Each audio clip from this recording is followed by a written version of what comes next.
Hello people, I'm Josh. I was a computer science examiner for lots of specifications for a long time. I was a head of computer science in UK schools and now I run a tutoring business. This series of lessons is all to do with trying to get you to the best possible grades whilst giving you as little as possible to remember. What I've done is use my experience to condense down the information that you need to know by thinking about all of the spec points that potentially could come up, and also then using my knowledge to give you all of the questions that I've seen over the years. This then means that all you've got to do is just write down the questions and answers, make flashcards out of them, practice them until you can remember all of them, and it gives you much less to remember. So the spec points that we're going to be looking at today is all to do with images. Now this is something that covers all specs, but there is a slight difference with the OCR one, which I'm going to add in some stuff on metadata. That is not relevant to AQA and Cambridge International though. So the first spec points we're going to have a look at is, well, first of all, the first question is describe what a pixel is. A pixel is the smallest identifiable area of an image and screen.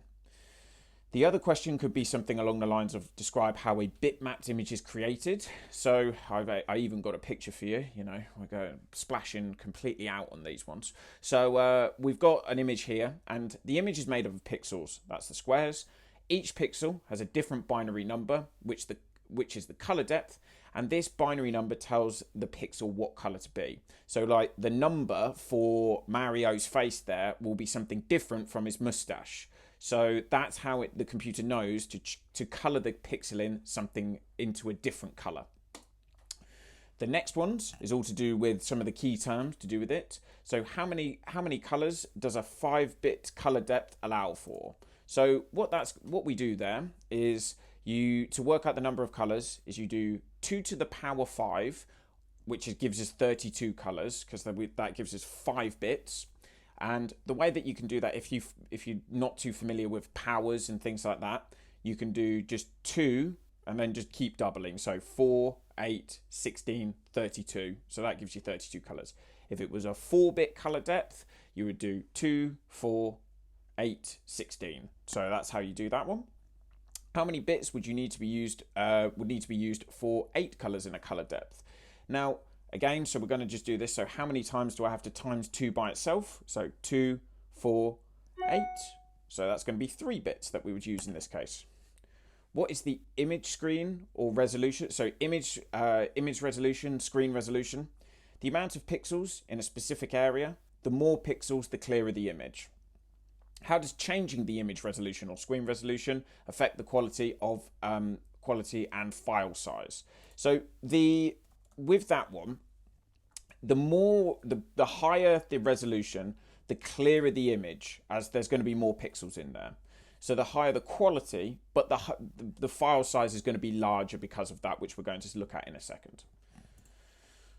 So this one here, how does changing the color depth affect the quality and file size? So the more bits allows for more colors, so it's more photorealistic. The larger the file, so the file size will be larger as a result of that, and the inverse is also true. So if you don't have as many bits, the file size will be smaller. And the final one here, how do you calculate the size of an image that is 20 pixels high, 10 pixels wide, and has a color depth of 2 in bytes? So what we have to do is we have to times all of those values together. So the pixels height, pixels width, and then we also have to do times it by the color depth. So that's going to be 20 times 10, 200, times 2 is 400. And that gives us it in bits. Now the question has asked for it in bytes. And what we have to do with bytes is we just have to go for dividing by 8, which that's going to give us 50 bytes. So for OCR, we just have to make sure that we understand what metadata is. Now metadata is these extra little bits of data to do with the image. You can actually get metadata to do with sound and all kinds of different files, but we need to make this specific for the images. So this information is length in pixels, width in pixels, and file size. If you wanted to have a look at the actual metadata in real images on your computer, you can right click on it, and if you go to properties, you'll be able to view different sorts of metadata about those images.